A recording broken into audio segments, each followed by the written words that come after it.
why they might be the best team in the AFC for the second straight year, defeating the Bills 27-10 in the divisional round to set up another title against the Chiefs. Obviously upset. Stefon Diggs could be seen yelling at quarterback Josh Allen during the game on the sideline. Diggs left immediately after the game.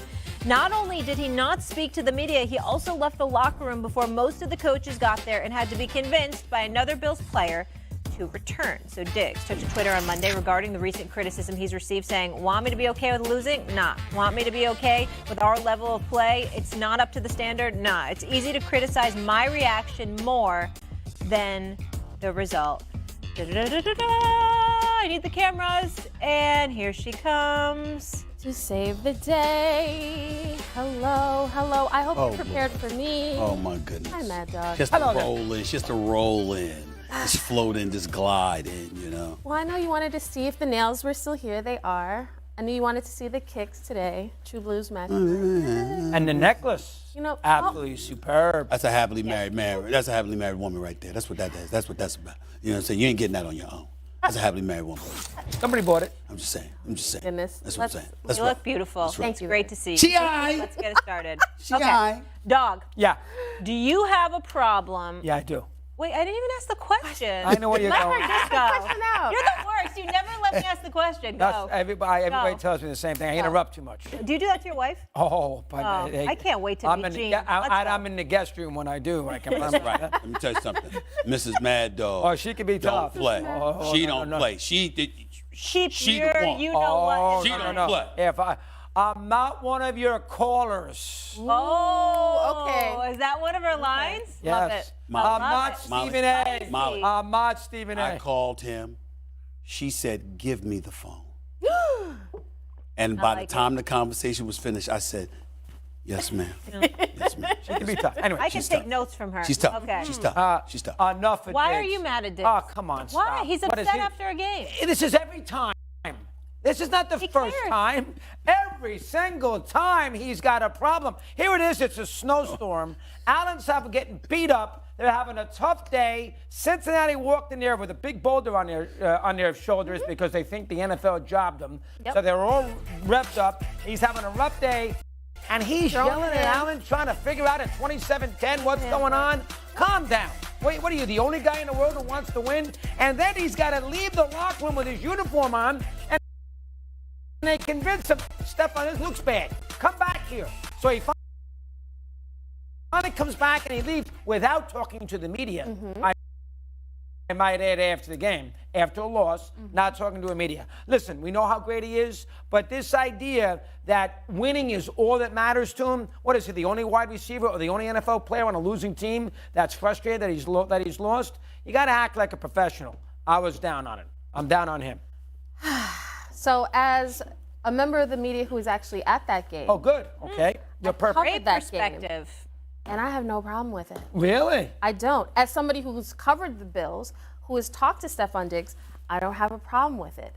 Listening to their GM, Brandon Beane, yesterday, he talked about how he doesn't have a problem with it. In fact, he said, sometimes I wonder, I would probably be worse than Stefon because of how much of a competitor I am. I think a lot of us have moments that aren't on display for everyone to see.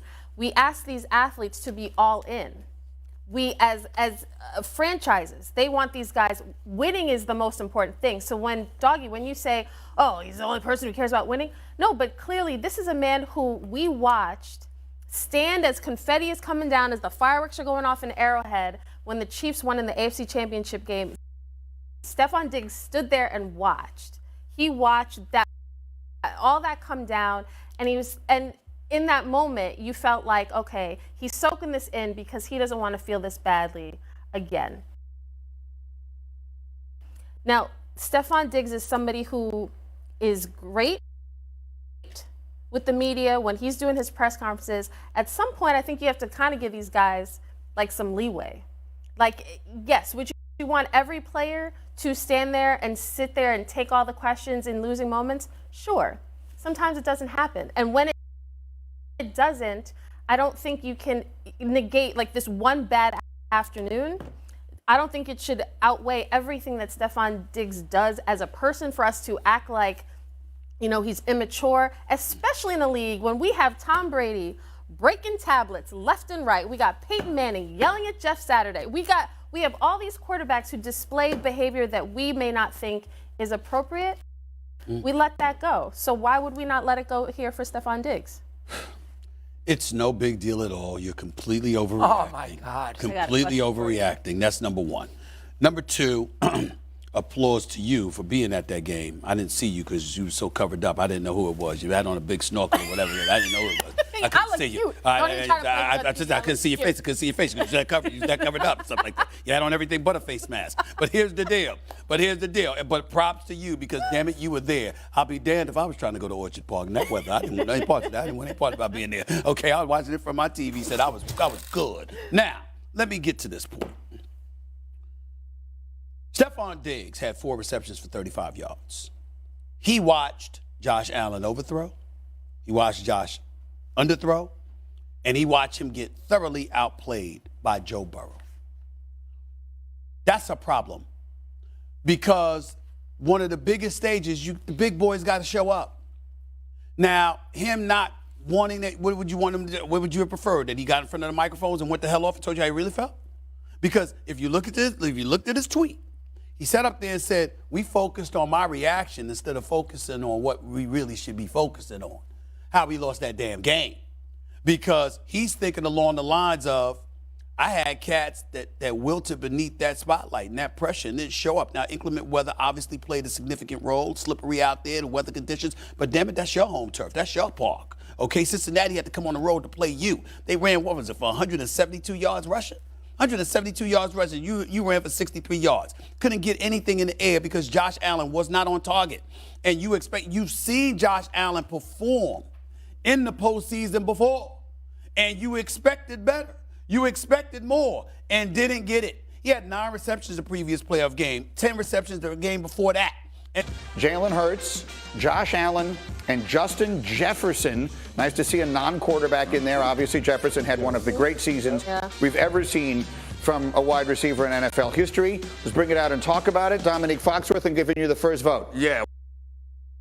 Well, Jefferson, it's nice to see him in there, but he doesn't stand a chance. I would love for some non-quarterback to win it, but I think it's easy. It's Patrick Mahomes. Yes. Yeah, what he's done, the job that he's done is remade a team. They're winning in a different way. All those other quarterbacks are very good, but we're kind of seeing them on their first run. And Patrick Mahomes has had better numbers than them, and offensively has been better than them in a recreation of this offense. And I think that's incredibly impressive. We always talk about how a team's going to continue to win once they start playing their quarterback. Mahomes did do a flexible deal for them, but it's still really impressive without Tyreek Hill. And with a paid quarterback, they rebuilt the offensive line, and he's finding a way to still cook no matter what. I think that was the real thing. Everyone coming into the season, well, what would the Kansas City Chiefs offense look without Tyreek Hill? They haven't missed a beat. No doubt. They haven't missed a beat. And big reason why is the quarterback. The quarterback played outstanding. I think he's going to be the runaway winner of the MVP award. Simply put, he's a standard. He is the best quarterback. And we do end up discounting what Patrick Mahomes can do because he makes it look easy, but we should not do it. What he's been able to do with this offense, with these players, it is impressive. Yeah, I'm not discounting what he can do. This is his 5th straight conference championship game that he's hosting at home. They might as well rename the AFC Championship game the Pat Mahomes Invitational. Yeah. But, I think Pat Mahomes is going to ultimately end up winning it, but it's a shame that Jalen Hurts got hurt in Week 15 in Chicago because I thought he was on pace to win the MVP. He had 35 total touchdowns to only 8 turnovers. Greeny, over the last 5 years, there's only been 3 quarterbacks to have more total touchdowns in the same amount of turnovers or less. That's Pat Mahomes, Aaron Rodgers, and Lamar Jackson. All of those guys got MVP. It felt like it was Jalen Hurts to lose. Unfortunately, he's going to lose it on an injury. His season needs to be celebrated. And I think also Joe Burrow, what he's accomplished so far, needs to be celebrated. But we need to stop short of saying that if he wins this weekend, he going to overtake, because I'm not going to name any names or point any fingers, but somebody earlier in the show suggested that if Joe Burrow won this weekend, that he then becomes the best quarterback in the league. That there is absurd, because Patrick Mahomes is still the best quarterback. Let me say it this way. Let me say it this way. There's levels to this, right? There's tiers to this.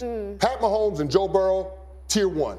In a separate room by themselves. Now, when you start having that tier 2 conversation, it gets interesting. Josh Allen and Justin Herbert, all of those names get tossed around in there. For me, the top guy in tier 2 has got to be Jalen Hurts. And I think that was the clearest thing we learned on divisional round weekend. I know you looking crazy and stuff like that, but that boy from Cincinnati is a stone cold killer. Yeah.